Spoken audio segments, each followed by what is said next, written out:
Bismillahirrahmanirrahim. Maliki yaumiddin. Iyyaka na'budu wa iyyaka nasta'in. Ihdinas siratal mustaqim. Siratal ladzina an'amta 'alaihim ghairil maghdubi 'alaihim waladdallin. Alhamdulillahi rabbil alamin wassalatu wassalamu ala asyrafil anbiya'i wal mursalin sayyidina Muhammadin wa ala alihi wa sahbihi ajma'in. Man yahdihillahu fala mudilla lahu wa man yudlil fala hadiya lahu. Asyhadu an la ilaha illallah wahdahu la syarika lah wa asyhadu anna Muhammadan abduhu wa rasuluh. Allahumma salli ala Muhammad wa ala ali Muhammad kama sallaita ala Ibrahim wa ala ali Ibrahim. Wa barik ala Muhammad wa ala ali Muhammad kama barakta ala Ibrahim wa ala ali Ibrahim fil alamin innaka Hamidum Majid. Allahumma aftah alaina hikmataka wanshur alaina min khazain rahmatika ya arhamar rahimin. Rabbi shrah lana sudurana wa yassir lana umurana wahlul 'uqdatam min alsinatina yafqahu aqwalana. Allahumma faqihna fid din wa 'allimna at-ta'wil. Allahumma rzuqna fahman nabiyyin wa hifdzal mursalin wa ilhamal malaikatil muqarrabin ya fattah ya 'alim iftah qulubana futuhal 'arifin. Subhanaka la ilma lana illa ma 'allamtana innaka antal alimul hakim. La haula wa la quwwata illa billah. Ya Allah ya Rahman ya Rahim, berikanlah kepada kami kefahaman dalam menuntut ilmu pada petang ini ya Allah. Permudahkanlah segala urusan kami, terimalah segala amal ibadah kami. Rahmatilah kami dengan rahmat-Mu, jauhkanlah kami daripada kemurkaan-Mu. Ya Allah ya Rahman ya Rahim, berikanlah kepada kami kekuatan untuk beramal dan berpegang teguh pada sunnah Nabi kami Nabi Muhammad sallallahu alaihi wasallam. Rabbana atina min ladunka rahmah wa hayyi' lana min amrina rasyada. Rabbana atina fid dunya hasanah wa fil akhirati hasanah wa qina azabannar. Sallallahu ala sayyidina Muhammadin nabiyil ummi wa ala alihi wa sahbihi wa baraka wa sallam. Alhamdulillahi rabbil alamin. Amin amin amin ya rabbal alamin. Al-Muhtaram yang saya hormati, lagi saya muliakan pihak pengurusan sahabat pencinta Al-Quran, khususnya Upah Sabaria dan juga admin. Seterusnya muslimin muslimat, ibu-ibu, ayah-ayah, jemaah, hadirin dan hadirat yang dirahmati Allah Azza wa Jalla sekalian. Kaifa halukum jami'an? Apa khabar semua? Semoga dalam keadaan sihat. Mungkin boleh ambil ruangan chat lah untuk berreply sihat ke macam mana kan. Jadi mungkin ramai yang balik kampung balik kampung ke, mungkin yang bercuti, yang makan angin, yang makan biryani ke. Jadi sebab hari cuti panjang, mudah-mudahan di mana dua kita berada dalam keadaan yang Allah rahmat, Allah berkati kehidupan kita insya-Allah.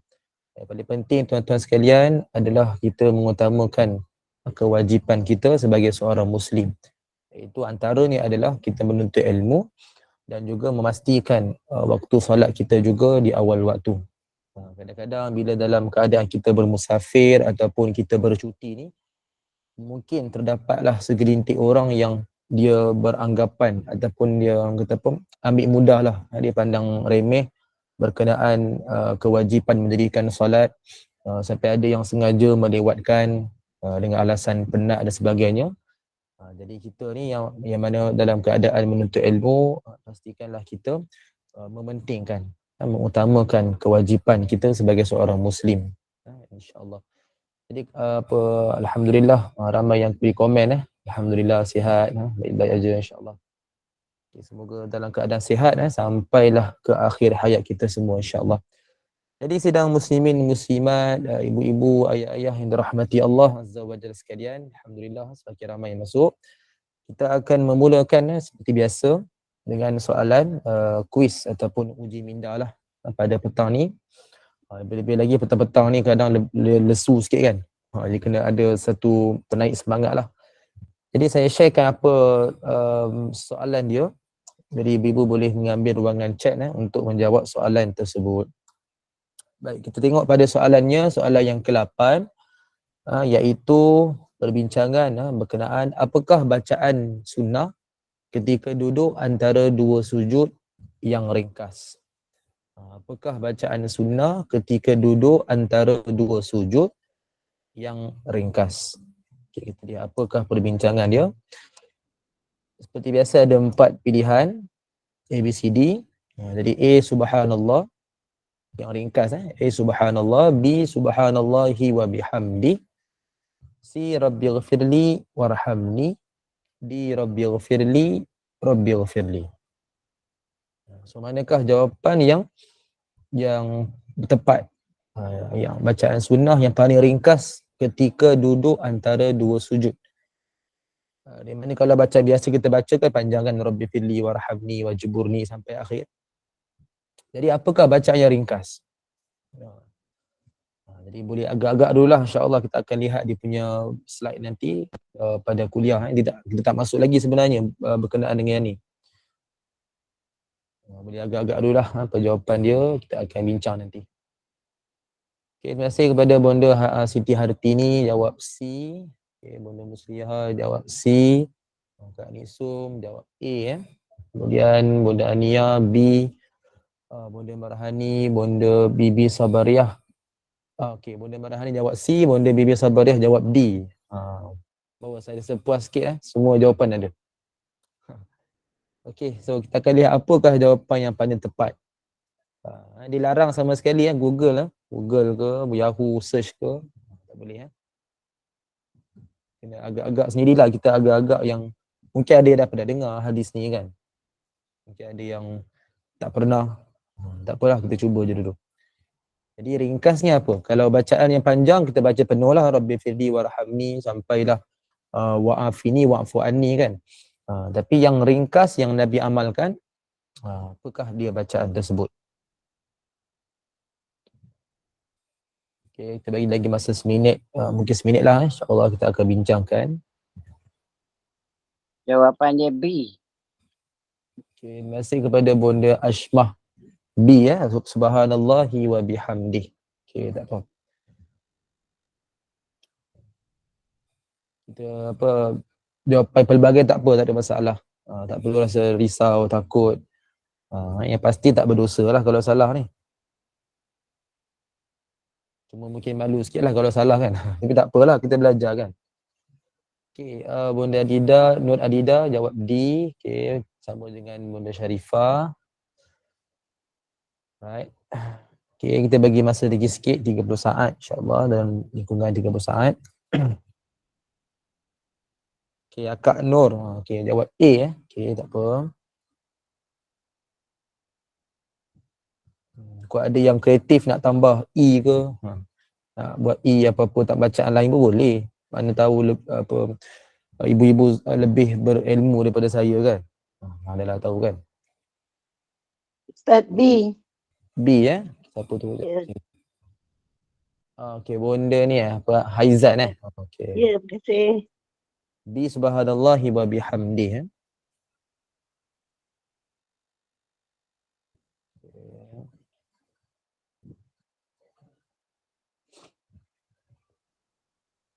Okay, kita boleh bincang dululah insya-Allah Baik, jadi apakah jawapan dia? Kita mesti terfikir-fikir ni apa jawapan dia kan. Okay, secara ringkas berkenaan dengan bacaan ketika duduk antara dua sujud. Di mana bacaan yang panjang kita tahulah Rabbi firli warhamni wajburni sampailah wa'fu anni. Okay. Dalam konteks kita nak mendirikan solat secara ringkas, di mana kita akan membaca paling kurang subhanallah. Kan, subhanallah dalam setiap rukun. Maksudnya kalau kita dah qiyam, kita dah al-Fatihah, kita akan rukuk. Okay. Ikut pada rukunnya adalah kita rukuk beserta tamakninah. Kan, rukuk dengan tamakninah maksudnya rukun itu berlaku secara perbuatan. Ikut pada bacaan tu hanyalah sunat. Sunat tu pun bukan sunat yang kena sujud sahwi, kan, sunat hayat. Maknanya kita tak buat pun tak apalah. Maknanya bahasa mudah dia macam tu. Tak buat pun dia tak ada apa-apa kesan pada sah solat tu. Dia tak ada kesan. Dia paling pun ada fadilat lah, kesempurnaan. Tapi solat tu sah. Dan tak perlu pun untuk sujud sahwi. Jadi paling ringkas kita hanya berdiam lah, rukuk secara tamak ninah. Kita tak perlu cakap apa-apa pun tak apa, pastikan tamak ninah. Kenapa mazhab Asy-Syafi'i khususnya menekankan kita supaya bacalah subhanallah, supaya kita yakin tamak ninah tu dah selesai. Takutlah mula-mula kita berdiam, kita boleh jaga tamak ninah tu dengan baik. Takut lama kelamaan kita rasa macam syok, kan? Syok tak baca apa-apa. So takut kita terlajak lah. Kan? Jadi bila dah terlajak, elok jadi nak tamak ninah, jadi tamak ninah pula kan. Sebab dah laju, nak cepat-cepat sangat. So benda itu yang kita nak kena elakkan. Sebab itu kita amalkan bacaan subhanallah. Okey, rukuk subhanallah. Okey, iktidal sami Allahu liman hamidah. Paling kurang kan. Sujud subhanallah. Okey, duduk antara dua sujud, berbanding kita sebut subhanallah, dia ada satu lagi bacaan yang lebih tepat, yang mana disebut dalam hadis, iaitu hadis ini daripada Huzaifah bin Al-Yaman radhiyallahu anhu. Dia berkata, anna Nabiy sallallahu alaihi wasallam kana yaqulu baina sajadatain rabbighfirli rabbighfirli, atau kama qala. Adapun Nabi sallallahu alaihi wasallam membaca doa di antara dua sujud, yakni duduk antara dua sujud, dengan bacaan rabbighfirli rabbighfirli. Ini hadis sahih riwayat Abu Daud nombor 874. Jadi inilah bacaan dia. Bacaan yang kita nak amalkan ketika nak meringkaskan solat. Meringkaskan solat ni ikut pada situasi. Kan, buat situasi yang sangat penting kita ringkaskan, maka afdal kita ringkas. Contoh dah mula solat, ketika sedang mendirikan solat, tiba-tiba kita rasa nak buang air. Sedang mendirikan solat dan dah lebih daripada separuh. Ini kalau lain, kalau kita baru mula dah rasa nak buang air, itu lebih baik kita berhenti. Sebab dia tak sampai pun separuh, maka tak adalah apa-apa yang kita nak, sebenarnya kita nak rugikan. Kalau kita teruskan lagi, dia jadi makruh sebab dia baru kita mulakan solat, maka ada pilihan untuk kita berhenti. Dia lain kalau kita dah mula solat, dah sampai separuh, dan di situ kita memikirkan yang lebih penting, lebih maslahah adalah kita mempercepatkan solat, meringkaskan solat. Contoh lain, kita dalam keadaan ada urusan yang begitu banyak, kan, ada apa-apa urusan yang mendesak, kecemasan. So kita kena solat kalau fardu lah kan. Jadi kita nak solat, kita akan ringkaskan. So tak ada masalah, tak timbul isu. So antara kaedah ni kita mematuhi setiap rukun yang sepatutnya lah.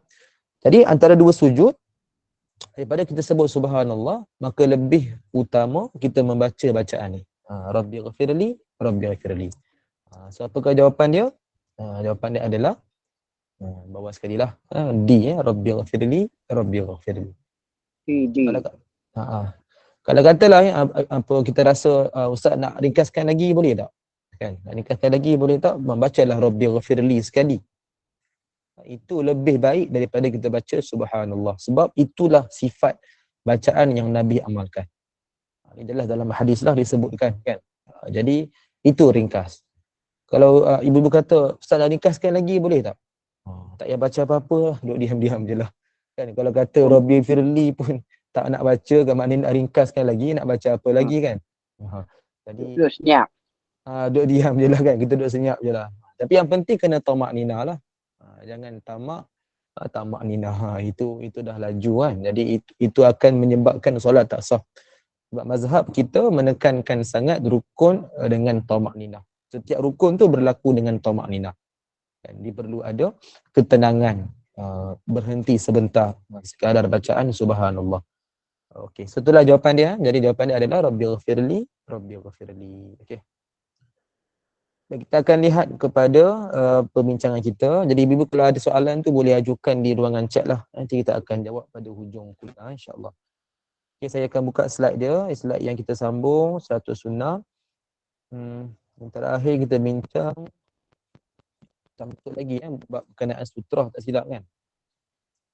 Saya dah tengok dah.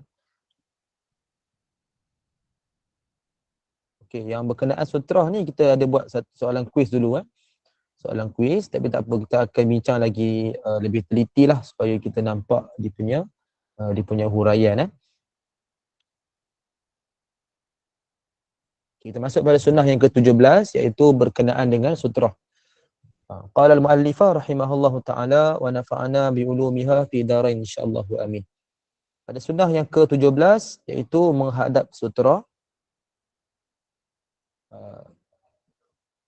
Dalam sebuah hadis daripada Abu Sa'id Al-Khudri radhiyallahu anhu, beliau berkata bahawa Rasulullah sallallahu alaihi wasallam bersabda, yang bermaksud jika salah seorang di antara kamu salat, hadaplah sutra yang halanginya daripada manusia. Jika ada seorang yang ingin melintas di hadapan, tegahlah dia. Jika dia tetap juga ingin melintas, maka perangilah dia. Ini halahlah secara keras kerana dia itu syaitan. Dalam hadis yang lain Nabi sebutkan dia itu bersama syaitan. Hadis sahih riwayat Al-Bukhari nombor 509. Baik. Jadi inilah dia punya hadis. Di mana dalam hadis ini ibu sekalian yang disebutkan ada 3 perintah Nabi SAW. Sebut perintah ni dia tak semestinya wajib. Kita biasa anggap kan ataupun kita biasa tahu sebut perintah ni dia wajib kan, sebut larangan adalah haram. Itu mungkin biasa yang kita mindset lah, kita punya persepsi. Tapi sebenarnya bila sebut perintah ataupun larangan, dia perlu lebih jelas apa hukum dia secara spesifik. Macam ni dia memang perintah, tapi perintah ni adalah sunat. Macam larangan, adalah larangan yang makruh, ada larangan yang haram. So siapa yang menetapkan? Ulama lah, mereka yang akan menilai suatu keadaan dan mereka lah memberikan hukum. So kita hanya belajar dan kita faham apa sebab dia ditentukan hukum. Bukan kita yang letakkan hukum. Kita hanya belajar dan kita faham sebab apa dia letakkan hukum. Ini ulama mereka menguasai pelbagai bidang ilmu. So mereka akan bergabung tenaga kan masing-masing dengan kepakaran masing-masing.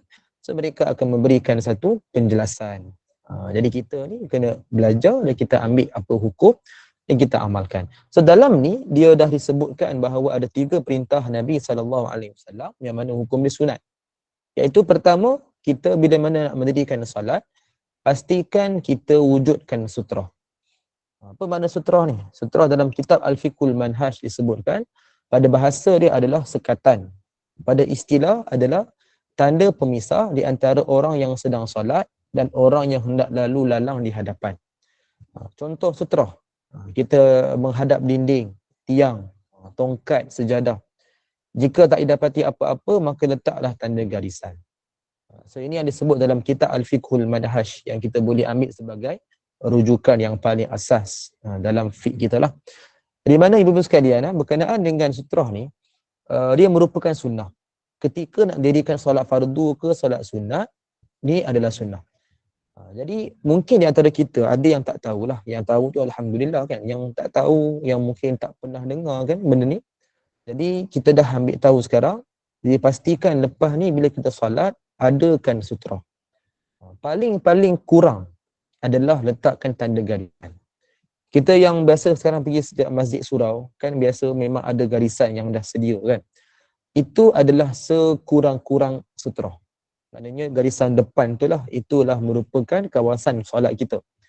Tapi yang terbaik adalah yang sutrah yang mudah orang nampak. Kalau solat fardu, yang sesuai adalah kita membawa sejadah masing-masing. So itu antara kesan yang kita boleh lihat daripada waktu COVID-19 yang mana kita pada awalnya lah kan kita kena bawa sejadah daripada rumah masing-masing kan, atas faktor keselamatan ataupun faktor berhati-hatilah kan, tak mahu meribatkan penyakit itu dengan begitu meluas. Okay. So kita lihat sutrah itu yang kita bawa sejadah itu lebih baik kerana sutrah itu lebih kelihatan, lebih nampak berbanding hanya garisan. Kalau garisan kadang-kadang orang tak perasan, terutamanya yang masbuk. So mereka bila mana dah solat yang kat depan, mereka terus berdiri dan mereka terus bergerak. So dia tak nampak beza orang yang solat, orang yang dah selesai. Itu kadang-kadang berlaku orang lalu di hadapan orang solat. Berbeza kalau kita ada sejadah. Kalau ada sejadah, maka dia akan nampak satu kelainan. So kelainan itu akan memberikan satu waspada kepada seseorang nak lalu di hadapan. Sebab itu kalau solat kita lihat ada setengah orang dia suka dirikan solat sunat di belakang dinding ataupun tembok. Kan? Sebab apa? Dia bukan suka-suka. Dia amalkan itu kerana itulah sebaik-baik sutrah untuk dia dirikan solat. Tapi kalau solat sunat kita boleh untuk bergerak kan. Tapi kalau solat fardu, memang kita ikut dengan imam lah. Sebab itu imam antara yang paling digalakkan adalah dia menghadap ke mihrab. Dia ada mihrab untuk imam. Sebab apa? Nak memastikan sutrah itu memberikan dia kekhusyukan yang maksimum. Kan? Kalau di mihrab kan, mana dia fokus pada tempat dia kan. So imam sangat penting. Sebab itu antara kepentingan mereka imam ni ada mihrab yang mana mereka boleh menjaga kekhusyukan ketika dirikan solat. Okey, so yang penting ibu sekalian, bila nak solat pastikan ada sutrah. Tak kira lah paling-paling kurang tak ada garisan pun tak apa. Sejadah ni kita boleh kata ataupun tongkat, kita boleh kata gantiannya adalah barang. Sebab ada hadis yang sebut untuk letakkan tongkat di depan. Jadi tongkat itu boleh difahami juga sifat dia sebagai satu barang. So kita ada barang apa-apa dan bagi mereka yang mungkin musafir ke, mungkin yang bergerak, yang merantau kan. So dia ada barang, so letaklah di depan. Maka itu akan menjadi sutrah supaya orang lain tak lalu di hadapan dia. Okey, contoh kita bentang sejadah. Kita dah bentang sejadah, bila orang lalu di depan sejadah, itu dia tak timbul isu. Maknanya kita tak katalah itu mengganggu orang solat. Walaupun kita nampak macam logiknya macam mengganggulah. Tapi secara amalan, praktikal, orang lalu di depan sejadah, maknanya bukan dalam kawasan sejadah, di depan sejadah tu. So itu sebenarnya tidak mengganggu. Sebab kita dah bentang sejadah. So sejadah itulah kita punya kawasan solat. Kalau orang lalu dalam kawasan solat, dalam sejadah, baru kita halang. Jadi itu adalah kata perintah Nabi yang kedua lah. So yang pertama, kita solat adakan sutra. Yang kedua, kita halang sekiranya ada orang ingin lalu di hadapan. Okay, so apa maksud yang kedua pula? Yang kita nak halang ni macam mana? Dalam hadis tak disebut secara khusus. Cuma bila mana ulama bincang, ulama bahas, maka mereka berikan kaedah, kita yang sedang solat, katalah orang lalu di depan kita ni, maknanya dalam kawasan solat. Kita bentang sejadah ni, dia masuk juga dalam sejadah tu. So kita boleh halang dia dengan cara kita lentangkan tangan. Tak kira lah sama ada kanan, macam ni ke, kanan ataupun kiri. So kita lentangkan tangan. So supaya dia tak lalu dalam kawasan solat kita. Jadi itu yang kedua. Ni kalau dia ganggu kita lah, dia lalu dalam kawasan solat, baru kita halang. Dan angkat yang mana ustaz, kanan ke kiri, tak ada masalah. Ikutlah kesesuaian. Kan kalau kawan tu datang daripada belah kanan kita, so yang lebih tepat adalah kanan. Kan sebab kalau kiri, dia dah masuk dah dalam kawasan solat, baru kita halang. So dah tak sesuai. Kan sama juga kalau dia datang belah kiri, so kita angkatlah kiri kan, angkat kanan. So itu kurang sesuai. Jadi kita angkat tangan ikut pada kesesuaian. Yang pasti kita angkat belah tangan saja. Jangan angkat dua-dua pula. Dua-dua gerak macam ni. Tiba jadi macam Ultraman ke apa, Power Rangers ke, janganlah. Jadi itu akan mengganggu kekhusyukan dan menyebabkan pergerakan pun dah melebihi. Maknanya boleh membawa kepada pergerakan yang batalkan solat. Sebab kalau gerak dua tangan dah dua kali gerak dah. Takut kita overgerak kan, tergerak lebih. So benda itu akan mengurangkan kekhusyukan dan kebarangkan dia akan batalkan solat. Sebab pergerakan yang tidak terbatas. Okay. So kita halang orang ni bila mana dia lalu dalam kawasan solat. Katalah kita halang, kita dah lentangkan tangan. Kawan tu tak faham. Kan kita lentangkan tangan, buat macam ni pula. Kawan tu pun dipegang tangan. Hai, Assalamualaikum, lama tak jumpa. So contohlah dia tak faham apa yang kita buat kan. Ataupun kita lentangkan tangan macam ni. Dia pula mesej ke, dia angkat tangan ke, kan. Buat apa-apalah, maknanya dia tak faham apa cara kita buat tu. So di situ kita boleh untuk, maknanya kalau dia lalu juga kawasan solat, kita dah lentangkan tangan, dia tak faham, kita boleh untuk melakukan satu tegahan yang lebih keras. Disebut dalam hadis ni perang. Tapi bukanlah maknanya perang tu angkat senjata isytihar perang lah. Perang ni maknanya kita halang secara keras. Boleh tolak dia sekiranya perlu. Tapi tolak ni kita kena ingat, jangan tolak dia sampai kasar sangat, sampai dia jatuh, kena naik ambulans pergi daftar ke klinik semua. Itu dah melampau sangat lah kan. Jadi kita tolak ni sekadar tolakan yang ringan, tolak tu ringan, Tapi isyarat itu lebih kuat, lebih keras. Tadi itu kita hentakkan tangan je, kan orang tak lalu dalam di kawasan solat. Tapi kali ni kita tegas sikit lah. Tolak dia, maknanya tolak itu adalah isyarat yang lebih keras. So tolak tu tolak ringan je. Tak perlu tolak terlalu kuat, takut akan cedera. Cuma kesan sampingan itu tanggungan sendirian berhad lah. Maknanya kalau kita dah tolak ni, ibu-ibu faham-faham lah kan. Melepas solat tu, manalah tahu dia tak puas hati duk tunggu kan. Kau rasa tolak aku ni. So kita, kalau contoh berlaku, so kita ceritalah dengan baik-baik. Tapi kesan sampingan, kecederaan sampingan tu, tu masing-masing kena tanggung lah. Jangan suruh saya tanggung pula. Sebab memang itulah kaedah dia. Tapi biasanya lah, ibu-ibu sekalian, biasanya praktikal kita pada hari ni, kita dah lentangkan tangan tu, orang dah faham lah. Biasanya macam tu. Yang mereka yang tak faham ni, kebiasaan adalah kanak-kanak. Kalau kita lentangkan tangan, dia memang tak faham kan. Dia ingat kita nak main dengan dia. So kat situ kita boleh tolak dia. Dan kebiasaan bila tolak ni, insya-Allah tak akan ada gangguan. Tapi katalah kita dah buat ikut sunnah, masih ada gangguan, so kita teruskan saja solat, dan lebih baik kalau memang mengganggu kita, lebih baik kita cepatkan solat. Sebab dia depends pada orang, individu. Yang penting apa? Maqasid kita solat dengan penuh khusyuk. Semaksimum yang kita boleh. So kalau katalah kita ada anak kecil kan, so dia ganggu kita pun dah lentangkan tangan, dia tak faham, dah tolak dia pun tak faham. Takkan kita nak tolak dia setiap masa kan. So itu memang mengganggu kita dah.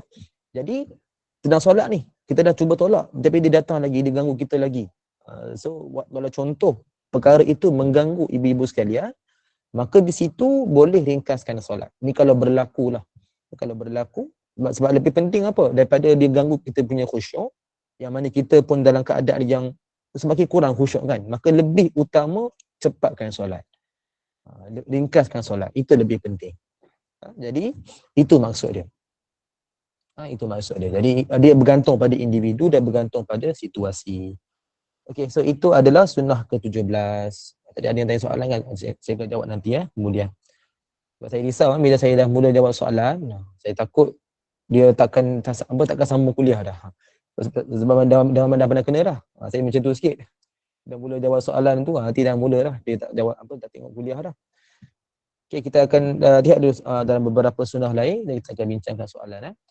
Okey, sunnah ke-18 ni saya nak ringkaskan sajalah. Dia masih lagi berkenaan yang sama. Cuma penulis kitab dia menambahkan berkenaan dengan yang berlaku pada zaman sahabat radhiyallahu anhum ajma'in. Saya ringkaskan saja sebab ni tentang sama juga sutra. Cuma dia berlaku pada zaman sahabat. Ni bukan hadis, ni adalah asar.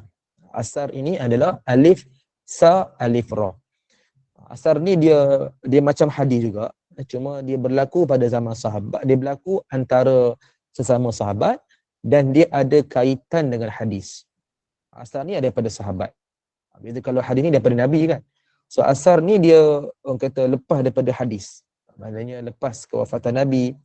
So dia berlaku pada zaman sahabat, berlaku antara sahabat, cuma dia ada kaitan dengan hadis.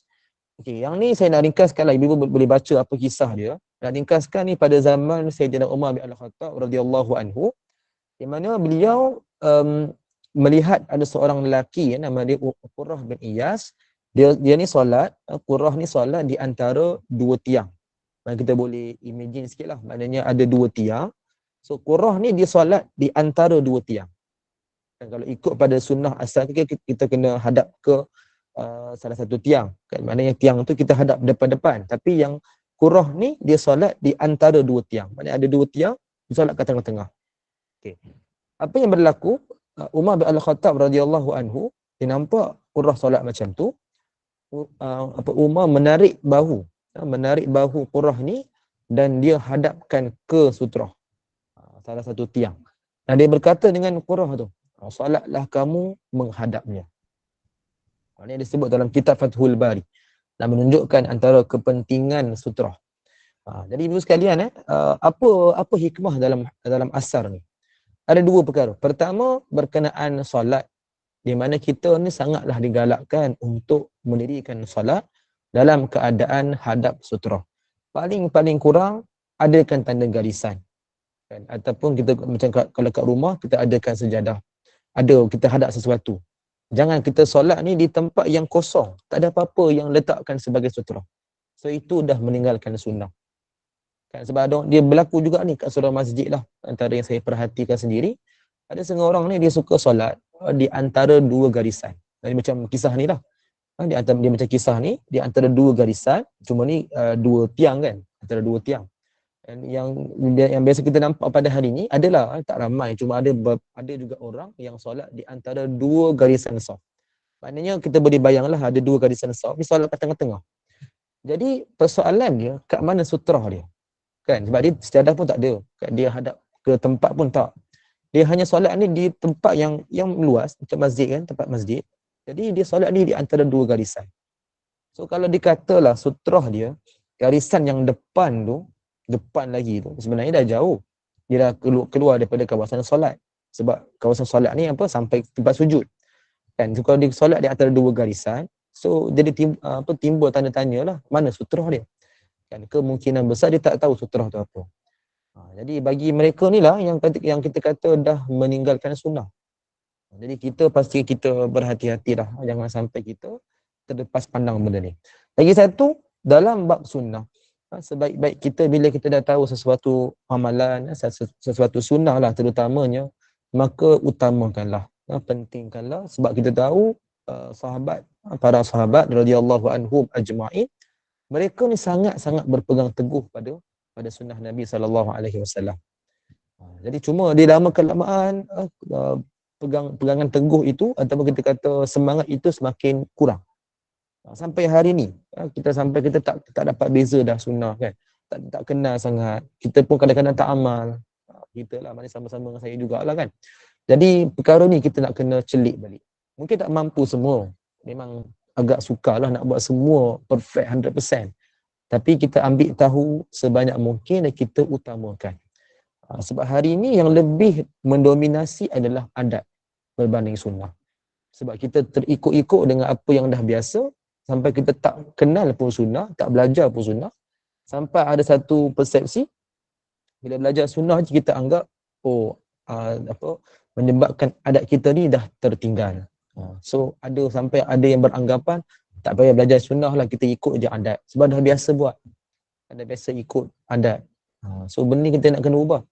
Sebab kita kena ingat, asal dakwah Nabi SAW pun mengubah adat jahiliyah kan ke arah Islam. Kan, jadi nak kata apa, bukanlah kata adat ni jahiliyah, tak semestinya lah adat kita ni. Cuma nak kata perkara itu kita kena berikan perhatian. Maksudnya kalau dah belajar sunnah kan, kita sebaik-baik kita utamakan. Jadi itu antara kepentingan lah yang kita boleh ambil iktibar daripada asar ni. Okay.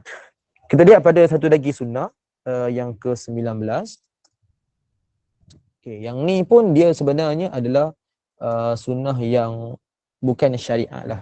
Cuma kita just bincang sajalah untuk sama-sama kita ambil manfaat.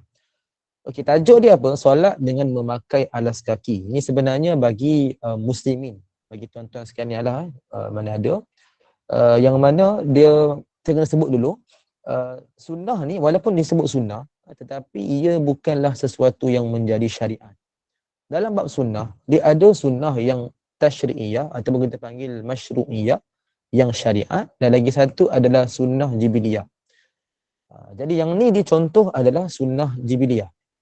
Apa maksud jibiliyah ni? Jibiliyah ni dia berlaku ikut kepada keperluan ataupun sifat fitrah Nabi SAW sebagai seorang manusia biasa. Kan, contoh kita kata sunnah jibiliyah. Kan, zaman itu orang Arab menjadi kebiasaan memakai jubah, memakai rida, serban. So itu adalah sunnah, tapi sunnah jibiliyah. Sebab itu lebih kepada budaya. Kan? Jadi kalau kita buat, dapat tak pahala. Kalau kita buat, tahu itu yang menjadi kebiasaan Nabi, kita buat atas dasar cintakan Nabi, maka dapat pahala. Tapi kalau kita hanya buat ikut adat kita, kan, maknanya kita tanya, kita fikir balik, sebab apa kita buat, kita kata saya ikut orang je, maknanya dia tak tahu itu adalah yang Nabi amalkan secara khusus, maka tak ada apa-apalah bagi dia, itu hanya adat je lah. Sebab itu kita dah belajar dulu kan dalam adab kan, dalam niat, kena tentukan niat. Kan, maknanya kita jelas sebab apa kita buat. Kita tak ada niat, tak ada sebab, itu yang menjadikan amalan itu sia-sia. Kan, sebab dia tak ada matlamat. Okey, dalam bab sunnah jibiliyah ni, contoh lain Nabi suka makan lambu. Kan, Nabi suka makan kambing bahagian betis. Nabi suka minum susu kambing. So ini semua dia contoh sunnah, tapi sunnah jibiliyah, sebab Nabi suka atas dasar fitrah Nabi, seorang manusia biasa. Mana selera Nabi, favorite Nabi lah. Jadi kalau kita pun suka juga sebab cintakan Nabi, maka dapat pahala. Tapi bukanlah syariat. Kalau syariat ni kita pergi pasar, cari kambing, betis habis dulu. Sebab dia kata, oh ni sunnah ni, dapat pahala ni kan. Jadi dapat pahala tu dapat bila kita tahu itu kesukaan Nabi dan kita pun suka atas dasar cintakan Nabi. So benda ni tak semua orang mampu kan. Sebab apa? Sebab benda ni dia bergantung pada individu. Tapi ada orang dia sanggup lah, walaupun dia tak suka tapi dia buat kerana Nabi. Maknanya dia sungguh-sungguh nak menunjukkan kecintaan dia, sayang, rindu pada Nabi SAW. So, mereka ni memang special lah. Okey, dalam hadis ni pun sama. Saya ringkaskan lah apa yang mana ibu boleh lihat dia punya hadis yang panjang ni. Saya tak bacakan sebab saya just nak ringkas je. Ini hanya just untuk ilmu lah. Yang mana perbuatan solat dengan memakai kasut pada zaman Nabi SAW dah menjadi kebiasaan. Kan, banyaklah hadis, antaranya hadis ni, juga lagi satu hadis dalam riwayat Al-Bukhari nombor 386, ketika mana seorang sahabat tanya, Sa'id bin Yazid bertanya kepada Anas bin Malik radhiyallahu anhu, "Kana Nabi sallallahu alaihi wasallam yusalli fi na'lai?" Adakah Nabi sallallahu alaihi wasallam solat dengan memakai kasut? Maka beliau jawab, Anas bin Malik jawab, "Na'am." Maknanya ya, Nabi memakai kasut. Okay. So pada zaman tu kita tahu kerana mereka solat ni di atas tanah. Kan, sampai ada riwayat sebut kaki mereka tenggelam ke dalam tanah. Kan. Jadi kita ni pada zaman sekarang kita pun tenggelam juga dalam kapet. Tenggelam tu berbezalah kan. Jadi tak adalah keperluan untuk memakai kasut. Kan, jadi tak pakai kasut. Tapi kalau persoalan kalau kita nak pakai kasut boleh tak? Ikutlah pada situasi. Kalau kita pergi ke hutan, tempat-tempat yang memang sesuai, perlu pakai kasut, so pakailah. Itu yang sesuai. Kan? Tapi kalau datang ke masjid surau, jangan bawa kasut pula. Jangan bawa kasut nanti lah, pakai nanti imam tanya, siapa suruh pakai kasut dalam masjid ni? Nanti ibu kata, ni ustaz muallim hafiz yang ajar dalam spark, saya yang buat kuliah pula, saya kena saya kena pula kan. So janganlah kata macam tu, walaupun kita belajar ni dalam hadis, tetapi kita kena faham untuk praktikal, untuk memakai kasut ni dia ikut pada tempat. Maksudnya kalau ada kesesuaian, ada keperluan, kita pakai. Cuma dia disebabkan adanya sifat yang sama. Kan, kasut ni antara sifat dia adalah dia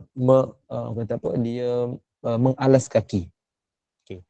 So kita sekarang ni nak solat, kita tak pakai kasut tak sesuai. Tapi sebab kena stokin ni, dia sifat dia yang sama, dia mengalas kaki. Maka kita bagi ni, maknanya bukan ibu-ibu lah, bagi tuan-tuan lah, bagi muslimin, bagi ayah-ayah sekalian, yang mana mereka boleh, lelaki boleh untuk memakai stokin ketika mendirikan solat atas dasar untuk menyamai sifat yang diamalkan oleh Nabi SAW. Sebab itu dia jadi hukum, dia harus, bukan sunat. Dia harus, maknanya terpulang, tak ada masalah. Kan? Cuma kalau lepas ni bila kita pakai, ini bagi tuan-tuan lah, bagi ibu-ibu memang kira aurat kan. So bagi tuan-tuan, bagi muslimin lelaki, yang mana kalau nak pakai stoking lepas ni, kita tahu sebab apa. Yang kita perasan kan, biasa berlaku waktu Jumaat. Kan, biasa yang bertugas lah imam, maknanya khatib dengan Bilal. Mereka akan memakai stoking, kebiasaan di mana-mana surau masjid. Biasanya masjid yang besar-besar, mereka memang akan pakai stoking. Sebenarnya perbuatan itu bukan dia nak bagi nampak smart ke, macam pergi office ke, tak tahulah apa tujuan asal lah, tapi sebenarnya bukan itu yang asal. Asalnya adalah kerana hadis ini. Maknanya kerana sifat yang Nabi amalkan pada zaman Nabi pakai kasut, adanya keperluan kan, kesesuaian. So zaman kita tak sesuai kasut, kita pakai stoking. Tapi ini bagi tuan-tuan lah, bagi muslimin sekalian. So bagi mereka yang pakai stoking atas dasar cintakan Nabi, maknanya dia nak pakai kasut tak boleh. So dia pakai stokin, dia nak dapatkan kata apa, ke kata apa, keadaan yang sama. Maknanya solat tu dalam keadaan yang sama seperti Nabi, adanya alas kaki. So dia dapatlah pahala sebab dia cintakan Nabi SAW. So itu beza dia. Jadi walau bagaimanapun hukum ni tetaplah harus. Tetap harus maknanya pilihan. Tak ada masalah. Maknanya bagi orang yang buat kena cintakan Nabi dapatlah pahala. Tapi kalau orang buat dia tak tahu ni yang Nabi amalkan, sunnah jibiliyah. So dia tak dapat apa-apa. Dia sekadar adat. Itu syarat sunnah jibiliyah. Kalau dia buat, tahu yang Nabi amalkan, dapat pahala. Maknanya dia buat kena cintakan Nabi. Tapi kalau sunnah syariat, macam kita baca tadi kan, bab sutra, kita belajar nanti apa-apa sunnah yang syariat, termasuklah saya buka yang slide seterusnya. Bila kita amalkan sunnah yang syariat ni, kita akan dapat pahala walaupun kita tak tahu itu adalah sunnah Nabi. Sebab apa? Itu adalah amal soleh. Kan sunnah Nabi SAW secara automatik merupakan amalan soleh. Jadi bila amal soleh ni dia tak semestinya kita kena tahu secara detail. Kan mana kita dapat kenal itu adalah kebaikan. So itu pun cukup dah. Tak perlu tahu pun secara detail adakah ia sunnah Nabi apa, tak perlu tahu pun. Itu ada beza. Kalau sunnah syariat yang lebih kepada amalan soleh, so dia tak ada syarat untuk mengetahui secara spesifik. Maknanya kita tahu itu amal soleh, amal kebaikan, kita hanya tak pelik saja pun tak ada masalah, dapat pahala. Itu beza antara sunnah jibiliyah dan juga sunnah syariat. Kita masuk lagi satu lagi sunnah, cuma yang ni dia ada dua dalam satu, two in one. Saya cuma nak ringkaskan sahaja, iaitu berkenaan dengan doa masuk keluar masjid dan juga solat tahiyatul masjid. Okey, kita cuba bincang satu dululah. Takut tak sempat masa nanti kan. Okey, berkenaan dengan doa masuk keluar masjid. Hadis yang atas tu daripada Abu Usaid Al-Ansari radhiyallahu anhu. Di mana beliau berkata bahawa Rasulullah sallallahu alaihi wasallam bersabda, "Idza dakhala ahadukumul masjid falyaqul Allahumma iftah li abwaaba rahmatik. Wa idza kharaj falyaqul Allahumma inni as'aluka min fadlik." Atau kama qala. Hadis ini yang disebut daripada Abu Usaid Al-Ansari radhiyallahu anhu, di mana beliau berkata bahawa Rasulullah sallallahu alaihi wasallam bersabda, apabila kamu masuk ke dalam masjid, maka bacalah doa Allahumma iftah li abwaaba rahmatik. Ya Allah, bukakanlah bagiku pintu-pintu rahmatmu. Dan apabila hendak keluar, bacalah Allahumma inni as'aluka min fadlik. Ya Allah, ya Allah, sesungguhnya aku memohon kepadamu daripada kelebihan-kelebihanmu. Ini hadis sahih riwayat Abu Daud nombor 465. Jadi sebenarnya ibu sekalian, kita nak sebutkan berkenaan dengan hadis ini yang mana saya kira kita semua dah tahu, iaitu berkenaan dengan perbuatan kita masuk masjid, kita akan baca doa, dan juga bila kita keluar pun kita akan baca doa.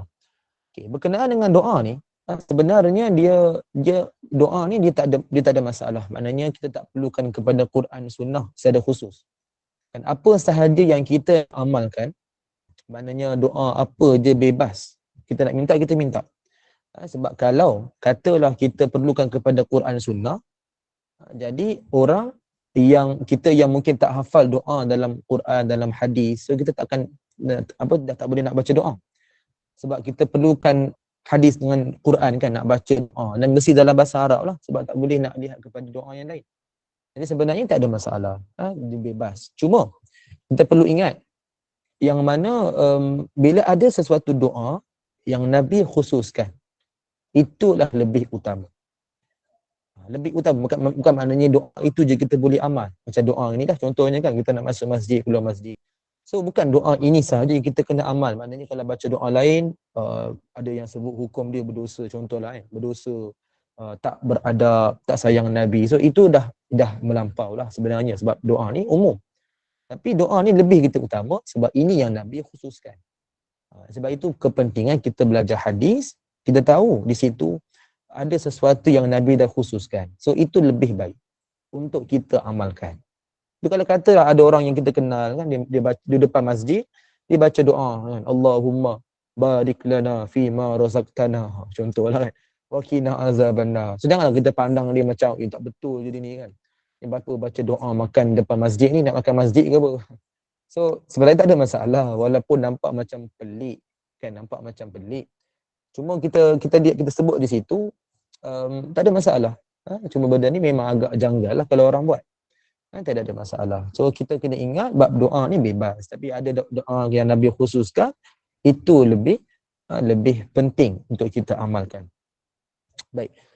Jadi untuk kita nak sebut dalam hadis ini, apa yang penting untuk kita tekankan berkenaan dengan soalan nak menadah tangan ataupun tidak. Okey. Dalam bab doa, Imam An-Nawawi rahimahullahu taala memang menekankan antara adab berdoa dalam kitab Al-Majmu' Syarhul Muhazzab. Salah satu adab berdoa yang paling penting adalah kita menadah tangan. Okay, ini kita memang dah biasa amal. Persoalan dia, kalaulah tak tadah tangan, adakah itu dikira tak beradab? So jawapan dia tidak. Maknanya, kita menadah tangan ataupun tidak menadah tangan, dua-dua adalah sesuatu perkara yang menepati syarak. Maknanya taklah dikira sampai tak beradab. Tak kira tak beradab. Kerana dalam hadis ini kalau kita perasan pun, dia tak disebut pun khusus Nabi menadah tangan. Maknanya itu membuka satu ruang, satu keadaan yang mana perbuatan nak menadah tangan ataupun tidak menadah tangan tak timbul isu. Saya juga dah pernah sebut sebelum ni dalam kuliah dulu, iaitu dalam contoh dalam solat kita akan baca doa kan, dalam sujud, dalam tahiyat akhir kan, kita khutbah, khatib berkhutbah dia baca doa, dia tak akan menadah tangan kan. Apa lagi, kita ucapkan kepada orang ucapan contoh jazakallahu khairan, pun kita hanya ucap saja, kita tak akan tadah tangan. So ini antara contoh yang kita nampak dengan jelas kan, yang mana memang doa yang kita minta kita tak pun tadah tangan. So ini saya kira cukup kuat, cukup jelas kepada kita nak menyimpulkan bahawa doa dalam keadaan tidak menadah tangan bukanlah satu benda yang isu. Maknanya jangan kita sampai kita kata oh ni tak beradab, tak tadah tangan kan, dosa. Jadi sebenarnya tak ada. Cuma kalau level kanak-kanak, budak sekolah rendah, budak-budak ni, kita tekankanlah dia menadah tangan sebab biasa level mereka ni mereka akan bermain-main. Kan kita yang dah dewasa tak ada masalah, kita tahu di situ nak beradab macam mana. Contoh kita masuk masjid, kita hanya melafazkan, tak ada masalah. Tak timbul isu. Jangan sampai kita kata oh ni tak beradab. Jangan. Walaupun kita mungkin tadah tangan, tapi kita tahu di situ perbuatan ini tidak ada masalah. Sebab tu saya sebutkan berkenaan hadis ini walaupun nampak macam remeh, supaya kita dapat betulkan balik fikiran kita. Jangan cepat kita hukum orang, kan, labelkan orang. Jangan cepat kita bersangka buruk kepada seseorang. Sebab kita perlu ingat dalam agama, dalam amalan sebenarnya ada banyak kaedah. Sebab apa? Itu memudahkan kita untuk kita beramal. Dia tidak terikat dengan satu benda. Dalam fiqh pun kita lihat paling senang kan, paling basic pun ada 4 mazhab kan, nak menunjukkan satu keluasan. Cuma kita belajar memang ikut mazhab. Cuma kita kena faham juga ada kaedah-kaedah yang dibenarkan. Itulah. Baik, saya kira cukup sekadar itu dulu untuk petang ni. InsyaAllah kita akan sambung yang bawah tu, kita berkenaan solat tahiyatul masjid ni sebab dia agak panjang sikit berbincangan, takut jadi kuliah maghrib nanti. Sebab itu kita hold dulu, saya akan take note kat sini. Dan kita akan sambung pada kuliah akan datang lah, insyaAllah. Baik, saya tengok dulu apa soalan. Kalau ada untuk ajukan soalan dalam 10 minit, insyaAllah kita akan jawab soalan dia. Okey, tadi ada Bonda Nur Adida tanya kan, Ustaz boleh tambah wali daya aku wali daya tu kan, wali daya. Okey, so berkenaan dengan ni adalah doa antara dua sujud kan, Rabbighfirli warhamni tu. Berkenaan ringkasnya kita baca Rabbighfirli Rabbighfirli. Nak tambah apa-apa doa yang lain pun, termasuklah wali daya, nak tambah lagi apa-apa doa pun tak ada masalah. Sebab perkara itu adalah kita sebut di situ adalah satu keluasan. Yang penting kita ingat di situ doa yang Nabi amal, sifat doa itu adalah doa pengampunan. Maknanya kalau ibu-ibu kan, contoh Bonda Nur Adida nak baca doa Allahumma ghafirli, pun tak ada masalah. Maknanya sama je kan, ya Allah ampunilah aku. Kan, nak tambah dengan doa lain pun tak ada masalah. Yang pasti kena sebut dalam bahasa Arab. Jangan pula tersasul sebut, ya Allah ampunilah aku. Ampunilah aku, memang nak kena solat baliklah lagi sekali. Sebab dah dalam bahasa yang asing kan, bahasa ajam. So kena sebut dalam bahasa Arab. Boleh tambah, tak ada masalah. Paling kurang Rabbi firli, Rabbi firli. Nak kurang lagi Rabbi firli saja. Okay, Bunda Syarifah tanya, kalau di Mekah, dia langgar kita ke depan, ke kiri dan macam-macam. Macam mana nak perang? Perang dengan orang yang ramai. Takut banyak pula pergerakan dalam solat. Okay, itu yang kita kata tadi tu, ikut pada situasi. Kan? Maknanya kalau ketika solat dalam situasi macam ni, yang memang begitu ramai, yang memang kata boleh berlaku lah dalam keadaan dia mengganggu kita dalam solat ni. So pada permulaan kita angkatlah tangan. Kan? Pada permulaan kita berikan satu isyarat kita sedang solat. Permulaan sahaja. So kalau kata lepas tu ada lagi orang datang, kita cuba untuk tolak dia. Okay. Sekali cukup. Sekali cukup kerana itulah yang kita nak buat sunnah. So lepas itu bila masih lagi berlaku, so kita terpaksa kata apa, abaikan sahajalah. Sebab situasi tu macam tu. Bukan kita yang minta, bukan kita yang sengaja suruh macam tu kan. So dia memang berlaku dalam keadaan macam tu. Tapi pastikan kita buat dulu sunnah. Kita dah solat sutra, kan dah ada sutra, kita hadap ke Kaabah, ada yang berdepan kan. Okay, so kita solat, kita dah lalui ada orang lalu depan kita. So kita halang dulu. Maknanya kita halang dia, ikut sunnah lah, kita halang dia, kita cuba tolak dia. So yang lain kalau orang masih lalu di depan kita, kita hanya abaikan sahaja. Yang penting kita dah buat sunnah, jangan tak buat langsung. Dia kena buat dulu. Dia dah buat, lepas tu masih berlaku, kita redha.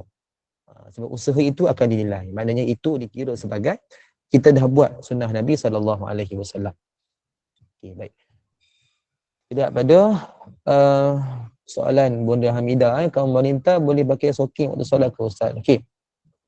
Dalam keadaan kita mendirikan solat, yang terbaik adalah yang kita kena ingat, memang antara syarat sah adalah menutup aurat. Kan, bagi tak kira lah lelaki perempuan kan. So bagi wanita dah disebut dalam majoriti mazhab kita sendiri khususnya yang menetapkan wajib menutup aurat termasuk kaki lah. Ia merupakan syarat sah. Okey. Kebiasaan bila mana memakai telekung sahaja bagi muslimat, bagi biasanya mereka akan terlindung lah, maknanya menjaga aurat. Tapi mungkin ada setengah muslimat yang mana dia dalam keadaan yang dia tak yakin, ataupun mungkin telekung dia kain mungkin dia mungkin terselak kan, mungkin boleh nampak tapak kaki ataupun tapak kaki.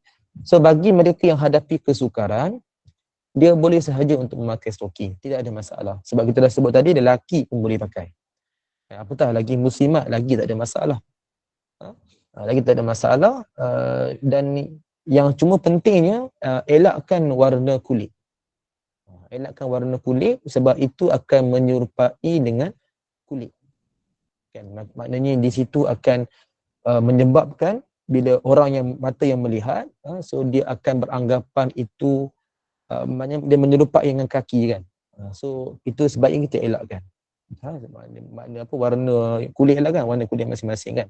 So itu kita nak kena elakkan supaya tidaklah menimbulkan mungkin fitnah dan juga syahwat.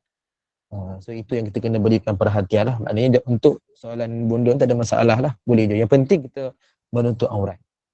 Pastikan juga tak nipis. Kan sebab ada jenis yang stoking jenis nipis kan, dan warna kulit pula tu. So benda itu kita kena ingat sebab bila kan menutup aurat ni, dia kena antaranya adalah kena longgar. Kan, so stoking ini sebabkan kaki ni tempat yang kadang-kadang mudah terselak, kita pakailah stoking kan untuk menjaga aurat sekali. So itu hanya sebagai satu kata macam menyempurnakan kan, bukan dipakai totally yang tu.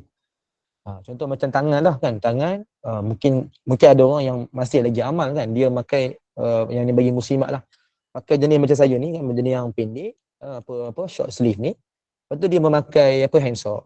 So dianggap itu dah menutup aurat. Sebenarnya tidak, kerana dia memakai handsock dan itu dalam keadaan yang kejap kan, maknanya dia ketat. So dia dah menampakkan sungguhlah dia punya tangan ni.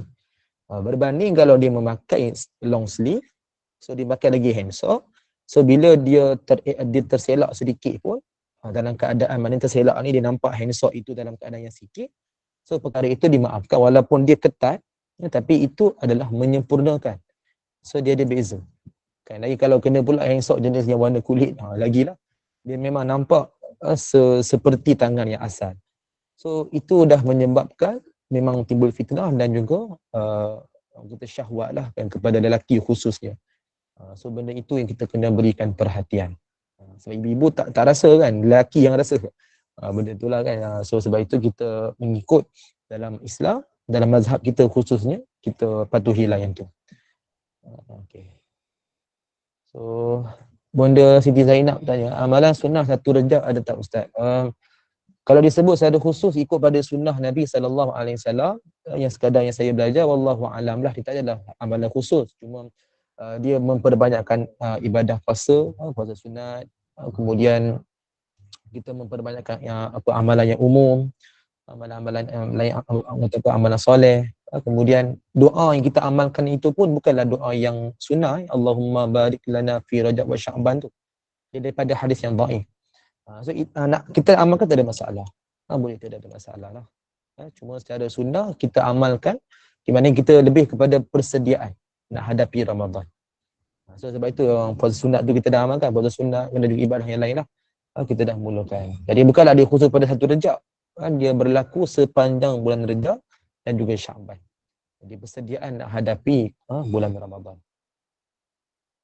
Okey, Bonda Masyita, salam Ustaz. Waalaikumsalam. Dalam solat lepas Fatihah sebelum amin kita baca doa ibu bapa baru baca amin. Boleh kita praktikkan kaedah ni di luar solat dalam baca Fatihah ataupun ini hanya untuk dalam solat? Okey, sebenarnya amalan ini dia lebih kepada kebiasaan alim ulama lah yang disebutkan untuk kita bacakan doa sebelum amin kan. Maknanya di situ lebih kepada tawassul lah. Kita baca Al-Fatihah, jadi kita berdoa baru kita aminkan. Dia bukan ikut pada sunnah sebenarnya, dia hanya satu amalan yang tak salah dan lebih kepada satu kaedah yang bertawassul yang kita ikut melalui alim ulama. So benda ni boleh amal kerana dia tidak pun dianggap bercakap sebab berdoa. So tak ada masalah. Solat ni pun doa kan, fully doa sebenarnya kan. So tak ada masalah kerana tak batalkan solat dan kita nak buat di luar solat pun tak ada masalah. Kan sebab perkara ini dia satu doa. So bebaslah, maknanya dia bukanlah satu perkara yang dilarang. Cuma kita kena ingat apa Bonda Masyita ni bukan satu sunnah. Bukan satu sunnah yang khusus sebab tak ada pun hadis yang menyebutkan cara ini yang Nabi amalkan. Tapi persoalan dia boleh ke tidak? Boleh, kerana ia tidak bercanggah dengan syarak. So tak ada masalah. Boleh diamalkan. Okey, Kak Nisum. Okey. Ustaz boleh jelaskan lagi tentang beza perintah dan larangan dalam konteks hadis atau sunnah dan Al-Quran. Okey, berkenaan dengan perintah dan juga larangan ini, kalau saya nak jelaskan ini sekadar yang apa yang saya belajar lah, iaitu dalam bab sunnah Nabi SAW, kebanyakan perintah Nabi adalah hukum sunat. Kebanyakan adalah hukum sunat, yang lebih kepada amalan sunnah lah, yang mana memang sunat. Adalah certain perkara je yang membawa kepada wajib. Certain tu tak adalah maknanya sikit, dia masih banyak. Cuma kalau nak bandingkan dengan amalan sunat itu, so sangat berbeza lah. Sebab amalan sunnah tu lebih banyak. Begitu banyak. Yang kita lihat dalam sunnah-sunnah Rasulullah yang kita belajar ni pun semuanya, kebanyakannya memang benda sunat. Yang kita akan lihat hadis yang begitu banyak lah. Okey, so itu. Larangan pula adalah membawa kepada makruh. Ini dalam sunnah. Dalam sunnah kebanyakan larangan adalah makruh. Berbeza kalau dalam Al-Quran. Al-Quran perintahnya kebanyakan adalah wajib. Dan larangan kebanyakan adalah haram. So ini yang basic saya boleh sebutkan lah untuk Kak Niksun sebab benda ni diperlukan lebih kajian, lebih spesifik. So ini antara yang saya boleh jelaskan on the spot lah. Itu yang beza kita boleh nampak. Sebab apa? Kalau lihat kepada apakah dia punya punca, kerana Al-Quran adalah wahyu daripada Allah. So dia lebih tegas lah. Satu perkara yang kita perlu berikan perhatian betul-betul. Kan perintah mesti wajib. Kebanyakannya wajib. Kan larangan mesti haram. Kebanyakannya haram. So berbeza dengan hadis. Hadis dia lebih kepada menyempurnakan apa yang tak ada dalam Al-Quran ataupun yang dah ada tapi dihuraikan lagi. Kan memberikan satu kelengkapan maksud. Sebab itu bila masuk pada hadis dia jadi kebanyakannya sunat dan juga makruh. So benda itulah dia boleh lihat secara perbezaan yang paling mudah kita sebutkanlah. Boleh. Kemudian satu lagi soalan Kak Nisum, stalking lelaki pada sana buku lali. Okey, dia sebab untuk lelaki ni dia bukan satu aurat kan. So kita tak ada masalah. Cuma menjadi kebiasaan kita sama dengan muslimat, maknanya sampai ke buku lali lah. Cuma muslimat pun dia ada perbezaan kan, ada yang jenis yang lagi panjang. Yang penting dia menutup aurat. So maknanya umumnya menutup aurat. So bagi lelaki tak ada masalah. Kan bagi lelaki dia bukan satu aurat pun. Jadi nak kata stalking bagi lelaki ni sebab itu kita lihat ada yang jenis yang untuk kasut apa untuk tapak kaki saja kan, jenis yang bawah daripada buku lali. Bagi lelaki lah sebab dia tak ada masalah. Kan dia tak ada masalah, dia tak ada syarat khusus. Tak disebutkan. Cuma bagi muslimah dia perlu memastikan aurat dia tertutup. Kan. So bila maknanya kalau contoh jenis pakaian muslimat yang mungkin jenis agak singkat, so kena pastikanlah stalking dia lebih panjang. Kan jenis yang labuh sikit, so kalau sampai buku lali pun mungkin selamat. Yang penting dia menutup aurat. Itu je. Maknanya kita lihat kepada maqasid. Maknanya untuk lelaki tak ada masalah. Sebab itu dia ada yang memakai jenis yang tapak aja kan, tak ada masalah. Okey, Bunda Rasini, Waalaikumsalam. Hukum harus tu kalau selalu diamalkan macam kena yang lagi-lagi yang dalam solat. Hukum harus tu. Kalau lihat kepada harusnya dia ikut kaedah fiqh. Kaedah fiqh iaitu al-aslu fil asya al-ibahah.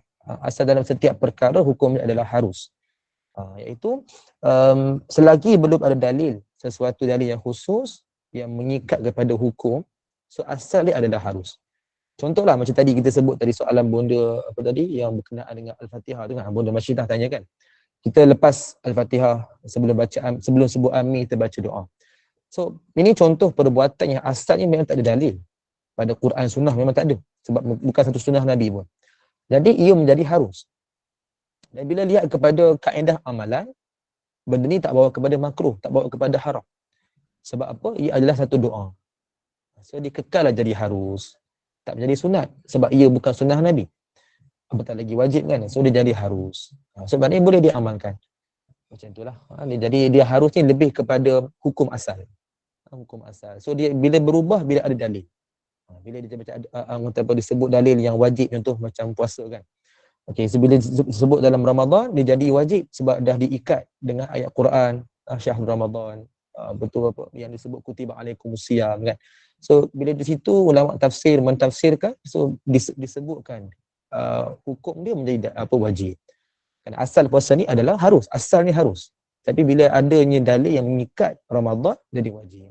Bila ada hadis dalam riwayat At-Tirmizi sebut Isnin Khamis, Nabi suka berpuasa, maknanya Nabi suka dalam keadaan berpuasa, dia angkat amalan. Jadi sunat. So itu kaedah. Asal dalam sesuatu amalan adalah harus. Macam tu. So sama dengan stalking tadi, maknanya bagi muslimin, bagi tuan-tuan sekalian lah. Bagi orang yang memakai stalking, bagi lelaki, sebab dia bukan aurat, so asal dia adalah hukum harus. Tapi kalau dia buat atas dasar cinta ke Nabi, dapat pahala. Tapi hukum tetap harus.